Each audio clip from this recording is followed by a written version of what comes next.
Hi beautiful people, I hope कि आपकी life बहुत अच्छी चल रही है, आप सब बहुत खुश हो और हमारे यूट्यूब चैनल पर आपका स्वागत है। आज की वीडियो में मैं बात करूंगा जर्मनी के अपॉर्चुनिटी कार्ड के बारे में, शांसन कार्ड के बारे में एंड स्पेशली आज मैं डिस्कस करूंगा हमारे उन भारत के स्टूडेंट्स के लिए और जो दूसरी कंट्री के जो स्टूडेंट्स हैं जिन्होंने अपनी कंट्री के अंदर वोकेशनल ट्रेनिंग की पढ़ाई की है।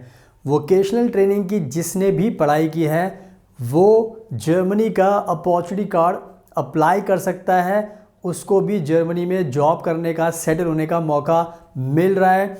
बट होता क्या है कि मैंने नोटिस किया कि बहुत सारे लोग इसके बारे में बात नहीं कर रहे। तो जो बहुत बड़ी हमारे स्टूडेंट्स की जो पॉपुलेशन है जिन्होंने वोकेशनल ट्रेनिंग की है उनको ये नहीं पता चल पा रहा कि वो भी एलिजिबल हैं या नहीं है, क्योंकि इसके बारे में कोई बात ही नहीं कर रहा। तो इसलिए मैं आज ये स्पेशल वीडियो बना रहा हूँ जिन्होंने भी वोकेशनल ट्रेनिंग की पढ़ाई की है, चाहे आपने इंडिया में की है, चाहे आपने अपनी कंट्री में की है, चाहे बांग्लादेश में, चाहे श्रीलंका में, नेपाल में, भूटान में, पाकिस्तान में, किसी भी कंट्री में आपने वोकेशनल ट्रेनिंग की है तो आप सब एलिजिबल हैं इस अपॉर्चुनिटी कार्ड को पाने के लिए। और इसी के बारे में आज मैं डिस्कस करूंगा, आपको पूरा प्रोसेस बताने वाला हूं कि अगर आपने वोकेशनल ट्रेनिंग की है तो आपको वीज़ा अप्लाई करते टाइम किन किन बातों का ध्यान रखना है एंड हर एक चीज़ जो भी मैं बताऊंगा अगर आप उसको फॉलो करोगे तो आपको भी अपॉर्चुनिटी कार्ड, शांसन कार्ड मिलना आसान हो जाएगा। ये मैं इसलिए बता रहा हूँ बिकॉज हम ये वीज़ा अप्लाई करते हैं, मैंने बहुत सारे लोगों को दिलाया है, तो हमें पूरी एक्सपर्टीज़ है एंड जिसकी वजह से मैं हर टॉपिक पर वीडियो बना के कोशिश कर रहा हूँ कि ज़्यादा से ज़्यादा लोगों को इसके बारे में अवेयरनेस फैलाई जाए ताकि सबको मौका मिले जर्मनी में आने का और इस वर्क परमिट को पाकर सेटल होने का। तो प्लीज़ आप इस वीडियो को एंड तक देखना, तभी आपको सब कुछ समझ में आ जाएगा। सुनाओ, अब टाइम वेस्ट नहीं करते, without wasting for the time let's get started. सुनाओ, अब मैं आपको अच्छे से एक्सप्लेन करता हूँ एक एक चीज़ जो आपको ध्यान रखनी है अगर आपने अपनी कंट्री के अंदर वोकेशनल ट्रेनिंग की है। तो सबसे पहले आपको जो सबसे इंपॉर्टेंट चीज़ है वो ये है कि वोकेशनल ट्रेनिंग की ड्यूरेशन जो जर्मनी ने रखी है उसके बारे में मैं आपको बता दूं ताकि उससे आपको अपनी सिचुएशन के हिसाब से आपने अपनी कंट्री में कितने साल की वोकेशनल ट्रेनिंग की है उससे आपको आइडिया लग जाएगा कि आप कौन कौन एलिजिबल हो। तो सबसे पहली चीज़, वोकेशनल ट्रेनिंग जो होती है वो हर कंट्री में अलग अलग सिचुएशन होगी। अगर मैं इंडिया की बात करूँ तो इंडिया में दो तरीके से है। अगर आपने अपनी 12th पास की है तो उसके बाद भी बहुत सारे हमारे इंडिया के स्टूडेंट्स हैं जो वोकेशनल ट्रेनिंग करते हैं जो 2 साल की होती है और 3 साल की भी लोग करते हैं। और दूसरी सिचुएशन होती है कि भारत के अंदर 10th क्लास अगर आपने पास कर लिए तो उसके बाद वोकेशनल ट्रेनिंग आपकी 3 साल की मानी जाती है। तो 10वीं के बाद 3 साल की और 12वीं के बाद 2 साल की। तो जितने भी हमारे भारत के स्टूडेंट्स हैं अगर आपने 10th के बाद 3 साल की वोकेशनल ट्रेनिंग की है तो आप एलिजिबल हो इस अपॉर्चुनिटी कार्ड के लिए। अगर आपने अपनी 12th पास की है, 12th पास करने के बाद फिर आपने 2 साल की वोकेशनल ट्रेनिंग की है या आपने 3 साल की भी की है, कोई भी सिचुएशन है तो आप भी एलिजिबल हो।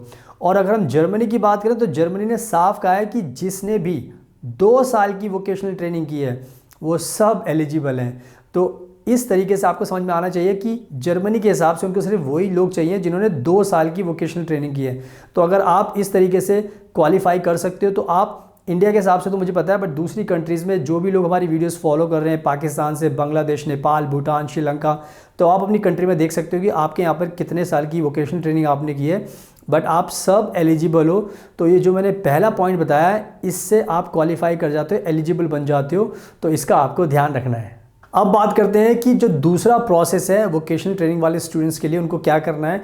जो भी आपने वोकेशनल ट्रेनिंग का जो डिप्लोमा लिया है, चाहे 3 साल का चाहे 2 साल का, अब आपको ये ध्यान रखना है कि उसको जर्मनी की सरकार से रिकग्नाइज भी कराना पड़ता है। क्योंकि बहुत बार क्या होता है कि आपकी कंट्री में तो आपकी एजुकेशन वैलिड होती है, बट ये जो डिप्लोमा होता है वोकेशनल ट्रेनिंग का वो जर्मनी में वो चेक करते हैं कि उनके स्टैंडर्ड के हिसाब से है या नहीं है।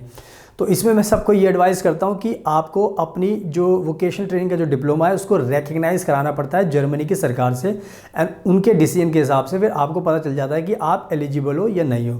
तो सबको मैं ये एडवाइस करूँगा, ऑनलाइन ये प्रोसेस होता है, इसको आप फॉलो कर सकते हो अपनी डिग्री को, डिप्लोमा को रिकग्नाइज़ कराने के लिए। बट इनकेस अगर आपको कोई कन्फ्यूजन है तो आप हमारी टीम को कॉन्टैक्ट करोगे तो हम आपको पूरा गाइड करेंगे कैसे आपको रिकग्नाइज़ कराना है, पूरा प्रोसेस आपको समझा देंगे। तो रिकग्निशन का भी आपको ध्यान रखना है। अब बात करते हैं जो तीसरी इंपॉर्टेंट चीज़ है और वो है जर्मन लैंग्वेज के बारे में आपको नॉलेज होनी चाहिए। तो इसमें आपको ये ध्यान रखना है जितने भी लोगों ने वोकेशनल ट्रेनिंग की है तो आपको ये मेक श्योर करना है कि आप एटलीस्ट A1 जर्मन लैंग्वेज तो ज़रूर सीखिए, क्योंकि जर्मन लैंग्वेज, क्योंकि जो वोकेशनल ट्रेनिंग लोग करते हैं, आप सबको पता होना चाहिए कि आप स्किल्ड वर्कर होते हो। स्किल्ड वर्कर का मतलब यह है कि आपकी डिमांड दूसरे लोगों से ज़्यादा होती है। जब आपकी डिमांड ज़्यादा होती है तो ऑब्वियसली जो वहाँ पर एम्प्लॉयर होता है वो सोचता है कि कम से कम आपको A1 जर्मन लैंग्वेज तो आनी चाहिए, ताकि आप नॉर्मली जो कॉन्वर्जेशन हो वो कर सको। तो मैं सबको ये एडवाइस करता हूँ कि जितने भी लोगों को चाहिए वीज़ा वोकेशनल ट्रेनिंग जो स्टूडेंट्स हैं, आप एटलीस्ट A1 तो इंडिया में कीजिए या अपनी कंट्री में कीजिए। बट उससे ज़्यादा भी अगर आप करते हो तो ये आपके कह सकते हो कि आइसिंग ऑन द केक, यानी कि सोने पे सुहागा वाली बात है कि आप A2 कर लो, B1 कर लो, जितनी ज़्यादा करोगे उतना आपको फ़ायदा है। बट अगर आपने A1 भी कर लिया तो भी उससे आपको बहुत ज़्यादा बेनिफिट मिलेगा आपकी वीज़ा के एप्लीकेशन में। तो वोकेशनल ट्रेनिंग वाले स्टूडेंट्स के लिए बहुत ज़रूरी है कि आप जर्मन लैंग्वेज भी सीखना शुरू कीजिए, तो इसका आपको ध्यान रखना है। अब बात कर लेते हैं जो आपको बैंक फंड शो करने हैं, और वो है ब्लॉक्ड अकाउंट। तो ब्लॉक्ड अकाउंट कहीं ना कहीं एक बहुत ही ज़्यादा इम्पॉर्टेंट रिक्वायरमेंट है जितने भी वोकेशनल ट्रेनिंग के स्टूडेंट्स हैं, कि आपको जर्मनी की सरकार ने कहा है कि जिसको भी ये अपॉर्चुनिटी कार्ड चाहिए आपको 12,324 यूरो अपने अकाउंट में दिखाने पड़ेंगे। और ये पैसा अगर आप दिखाओगे तो ही उनको यकीन होगा कि जब तक आप जर्मनी में पहुंचोगे, वहाँ पे जॉब वॉब सर्च करोगे, तब तक आपके पास पैसे हैं तो आप अपना खर्चा खुद निकाल सकते हो। अपने रहने का, खाने का, पीने का सब आप उससे मैनेज कर सकते हो। तो ये ब्लॉक्ड अकाउंट इसमें आप ओपन कर सकते हो, और उसके दूसरे रास्ते भी हैं वो भी अपना सकते हो। तो कहीं ना कहीं ये पैसे का आपको ध्यान रखना है, ये पैसा आपको शो करना पड़ेगा, सभी को करना पड़ेगा, तभी आपको ये वीज़ा मिलेगा, क्योंकि ये 1 साल का वीज़ा है और ये बहुत अच्छा वीज़ा है। तो बैंक फंड का भी आपको ध्यान रखना है। अब बात करते हैं जो बहुत ही ज़्यादा इंपॉर्टेंट चीज़ होती है, और वो होता है मोटिवेशन लेटर। मोटिवेशन लेटर कहीं ना कहीं आपकी जो शांसन कार्टा की जो एप्लीकेशन है उसका बहुत ही ज़्यादा इम्पॉर्टेंट पार्ट होता है, उसकी जान होता है। बिकॉज़ जिसने भी सही से मोटिवेशन लेटर लिखा है उसको वीज़ा मिलने के चांसेस बहुत ज़्यादा होते हैं, क्योंकि वो जानना चाहते हैं आपके बारे में। बिकॉज़ आपको पता है कि मोटिवेशन लेटर से आपकी पर्सनैलिटी के बारे में, एजुकेशन के बारे में, काम के बारे में, नॉलेज के बारे में, सब चीज़ों के बारे में नॉलेज मिलती है। तो आपको मोटिवेशन लेटर बहुत अच्छे तरीके से बनाना पड़ता है अपनी सिचुएशन के हिसाब से, और अच्छी अच्छी बातें उसमें लिखनी होती है, ताकि वीज़ा ऑफिसर जब पढ़े तो उसको थोड़ा इंप्रेसिव लगे, इम्पैक्टफुल लगे, और वो मजबूर हो जाए आपको वीज़ा देने के लिए। इसमें मैं हमेशा बताता हूँ कि हमारी बहुत ज़्यादा एक्सपर्टीज़ है मोटिवेशन लेटर को लेकर। हम हर क्लाइंट के लिए एक्सक्लूसिव उसी के हिसाब से बनाते हैं। बहुत सारे लोग क्या करते हैं, कॉपी पेस्ट कर लेते हैं, तो वीज़ा जो ऑफिसर होता है समझ जाता है, तो कहीं ना कहीं उसके वीज़ा रिजेक्शन के चांसेस बहुत ज़्यादा होते हैं। और हम क्या करते हैं, हम एक्सक्लूसिव लेटर बनाते हैं, बिल्कुल सारी चीज़ें एक प्रॉपर तरीके से तैयार करते हैं, ताकि आप जब खुद पढ़ते हो तो आपको भी यकीन नहीं होता कि ये सब मेरे बारे में लिखा है। तो कहने का मतलब ये है कि हमें बहुत एक्सपर्टीज़ है और हम बहुत मदद कर सकते हैं आपकी। तो वोकेशनल ट्रेनिंग के जो अगर आपको वीज़ा चाहिए तो आप मोटिवेशन लेटर बहुत अच्छा बनाइए, खुद से बनाइए, या फिर हमें भी कॉन्टैक्ट कर सकते हो, हम भी आपको बनाकर दे सकते हैं। तो मोटिवेशन लेटर का आपको ध्यान रखना है। अब बात करते हैं आपके CV को लेकर, यानी कि आपका जो रिज्यूमे होता है, करिकुलम वीडियो जिसको हम बोलते हैं, तो आपको अपना अच्छा CV बनाना होता है। एंड उस CV में आपको अच्छे से एक्सप्लेन करना पड़ता है अपनी लाइफ के बारे में, आपका जन्म कब हुआ और आज तक जो भी आप कर रहे हो उसके बारे में अच्छे से एक्सप्लेन करना पड़ता है अपने CV के अंदर, ताकि वीज़ा ऑफिसर को समझ में आए कि आपकी जर्नी कहाँ से शुरू हुई थी और आज तक आप क्या कर रहे हो। तो अपना CV भी बहुत अच्छे से आपको बनाना पड़ता है, और उसका एक फॉर्मेट होता है, उसको फॉलो करना बहुत ज़रूरी है। अगर आप खुद से CV बनाते हो तो अच्छी बात है, अगर नहीं है, दिक्कत है, तो आप हम भी कॉन्टैक्ट कर सकते हो, तो हम भी आपको CV बनाने में आपकी मदद कर सकते हैं, क्योंकि हमसे जो वीज़ा लगाता है हम उसकी सारी चीज़ों में मदद करते हैं। तो आपको एक्स्ट्रा कुछ करने की ज़रूरत नहीं पड़ती, आपको सारी सर्विस हम वैसे ही दे देते हैं। लेकिन आप खुद से अप्लाई करते हो तो CV आपका बहुत अच्छा होना चाहिए, ताकि आपको वीज़ा मिलने में कोई दिक्कत ना हो। तो CV भी अच्छा बनाना चाहिए, तो इसका भी आपको ध्यान रखना है। एंड अब बात करते हैं अकोमोडेशन प्रूफ के बारे में। तो हमेशा ध्यान रखना है कि जब भी आपको वीज़ा की फ़ाइल लगानी होती है तो आपको ये शो करना पड़ता है कि जब जर्मनी में आप जाओगे तो रहोगे कहाँ पर। तो आपको एक अकोमोडेशन प्रूफ उनको देना पड़ता है, चाहे आप होटल का दे दो, चाहे जो भी आपकी सिचुएशन है वहाँ पर किसी को आप जानते हो तो उसका घर का एड्रेस दे दो। तो कहने का मतलब ये है कि अकोमोडेशन का प्रूफ होना बहुत ज़रूरी है। अगर आपके पास वो प्रूफ नहीं होगा तो बहुत दिक्कत हो सकती है आपको। तो अकोमोडेशन भी आपको पहले से बुक करना पड़ता है, अपनी फ़ाइल में लगाना पड़ता है, ताकि वीज़ा ऑफिसर को तसल्ली रहे कि आप जर्मनी में जाने के बाद रहोगे कहाँ पर। तो अकोमोडेशन प्रूफ भी बहुत इंपॉर्टेंट है, सो कीप इन माइंड।